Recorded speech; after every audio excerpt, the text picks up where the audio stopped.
Repeat after me, please. This is my decade. This is my decade. You know, every year I used to say, this is my year. But ladies and gentlemen, one good year won't be enough for me.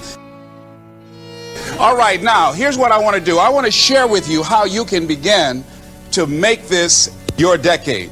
How many of you know within yourself, if you ask yourself the question, have I done all that I'm capable of doing or being and living up to my potential?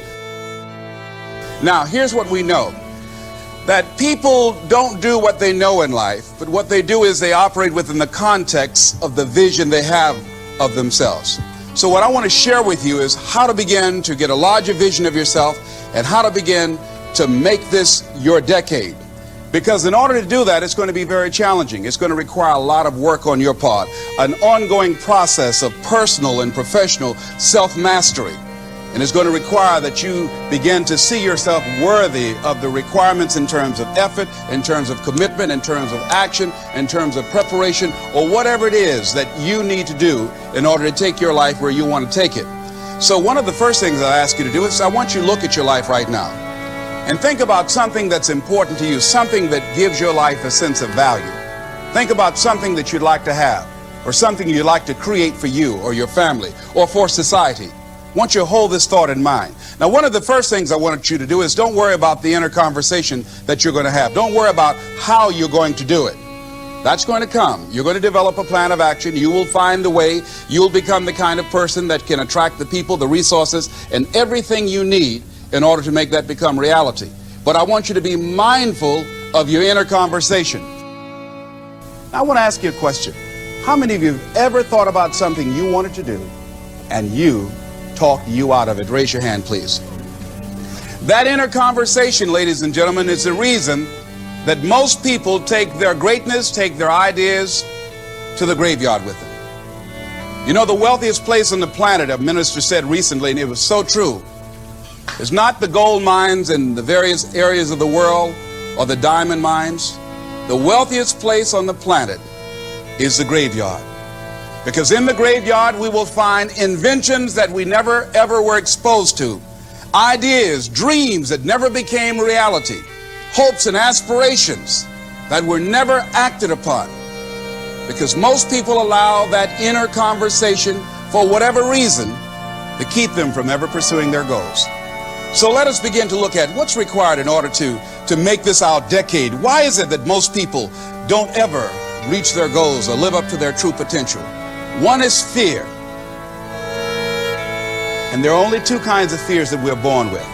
The fear of falling and the fear of a loud sound. All other fears we learn, like the fear of failure. The next is the fear of success. That's one of the major challenges I had to deal with. I was working on a major project, and after it began to grow and it was extremely successful, I panicked. And I walked away from it and gave it to someone else because I didn't believe that I could handle it.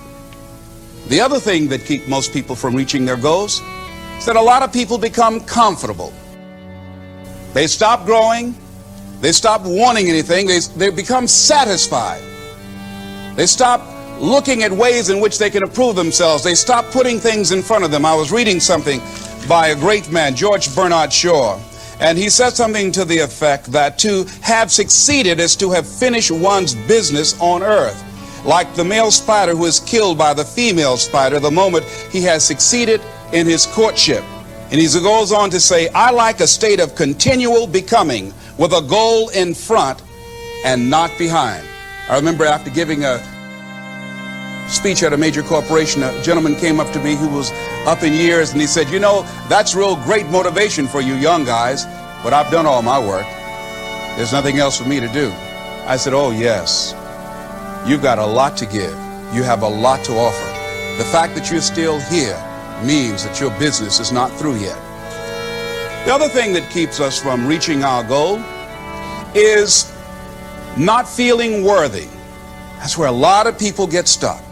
Because see, when you don't feel worthy of your goal, you will begin to unconsciously engage in self-destructive behavior, like procrastinating, constantly putting things off, squandering your time, and that's what life is made of. Something else that keeps us from reaching our goal, And that is many times because we spend so much time complaining and blaming everybody or everything. They haven't got to the point where they're sick and tired of being sick and tired. They just have enough energy to complain about it, and they consider that, in fact, they believe that that's equivalent to doing something about it, just complaining. No, that can't get you where you want to go. That cannot create your reality for you. The other thing that keeps most people from realizing their true greatness and their true potential, circumstances, their environment. There are many people who believe because of where they're born, because of the area where they are in life and where they find themselves, that's all they know. Given my circumstances, ladies and gentlemen, I shouldn't be doing what I'm doing right now. See, I know something about you, even not knowing you, that you've got greatness within you. You have the ability to do things that you can't even begin to imagine. You have talents and skills in you that you haven't even begun to reach for yet. No one could have convinced me, given my circumstances, given my background, that I would be doing what I'm doing right now. I was born in Liberty City on a floor on 62nd Street, a twin brother and me. When we were 6 weeks of age, we were adopted. When I was in 5th grade, I was identified as EMR, labeled educable mentally retarded, and put back from the 5th grade into the 4th grade and stayed in that category until I got out of high school. I have no college training, but here's what happened. I had an intervention in my life. A man who saw something in me at a time that I did not see something in myself. I never forget being in his class one day waiting on a friend of mine who was there to rehearse for a play. He did not show up, and he asked me to go up to the board and write something on the board. And I said, I can't do that, sir. He said, why not? I said, well, I'm in a special education class. He said, what do you mean? I said, go up to the board and write what I'm about to tell you. I said, I can't do that, sir. Why not? I'm educable mentally retarded. And he came from behind his desk. He said, don't ever say that again. Someone's opinion of you does not have to become your reality. And that changed my life. It was Oliver Wendell Holmes who said that once a person's mind is expanded with an idea or a concept, it can never be satisfied to going back to where it was. So some of you are going to experience a breakthrough. Some of you are going to go back and look at your dreams and brush them off. Some of you are going to begin to look at yourself and say, hey, look here, I know I have not done all that I can do. Whatever goal that you have in mind, I want that to be a goal that will challenge you, something that will make you stretch. It was Osborne who said, unless you attempt to do something beyond that which you've already mastered, you will never grow. What is it that you looked at some point in time and you decided that you couldn't do it, that you talked yourself out of it? Whatever it is, bring it back out there. How are you going to do it? That will come to you in due time. So you don't get in life what you want, ladies and gentlemen. You get in life what you are, not what you want. And see, the good news is that we can always become more by working to develop ourselves. So the first process of making this your decade, you've got to begin to take a look at your life and look at where are you right now? What are your strengths? What are your weaknesses? What gives your life a sense of fulfillment, a sense of joy?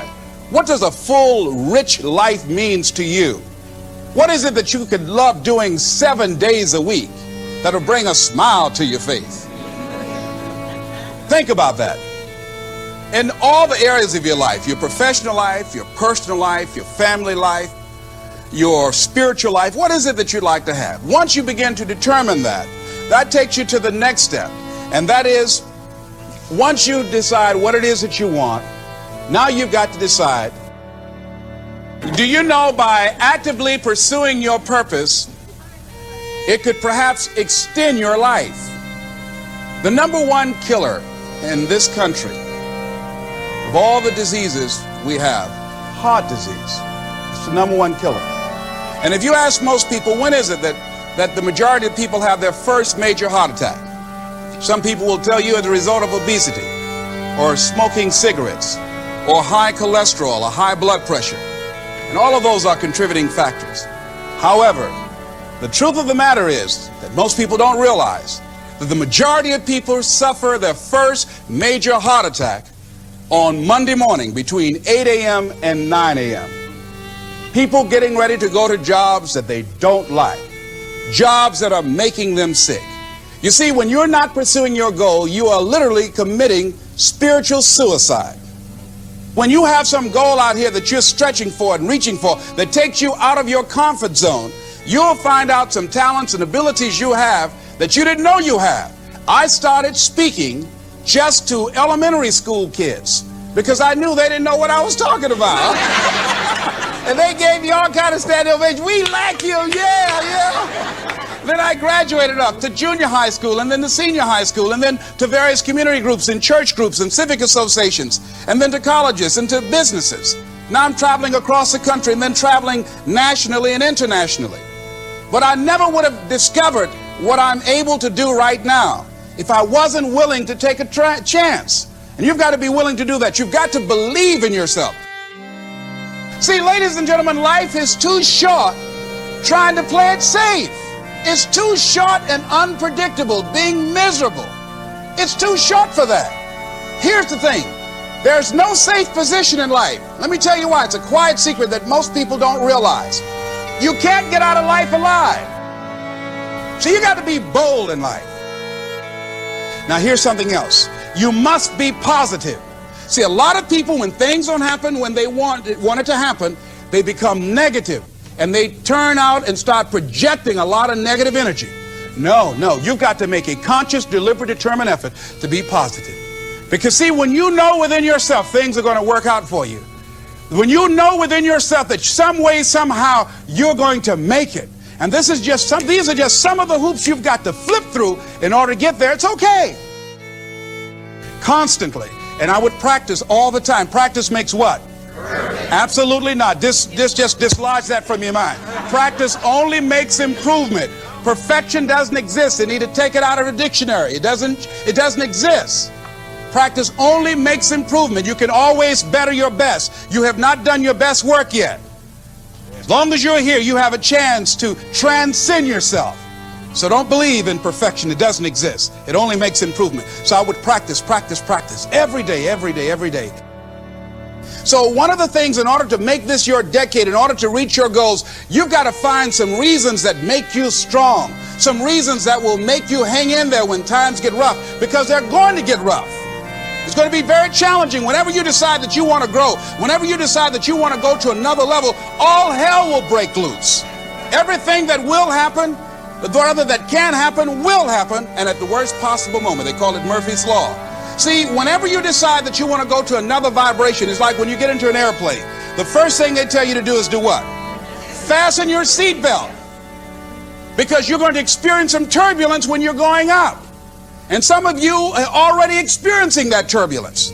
Don't be frightened by that. See, whenever you decide you want to go to another level, you've got to fasten your psychological, your mental, and your spiritual seatbelt. Because it's going to be a while before you experience a comfortable altitude. You're going to get there. It's there. But you've got to go through this phase here. This is how you grow. This is how you develop. See, life is like a roller coaster. Sometimes you're up, sometimes you're down. Sometimes things go well, and sometimes they don't go well. But in the down moments, that's when you discover who you are. During the down moments, see, in the prosperous time, you put it in your pocket. In the lean times, you put it in your heart.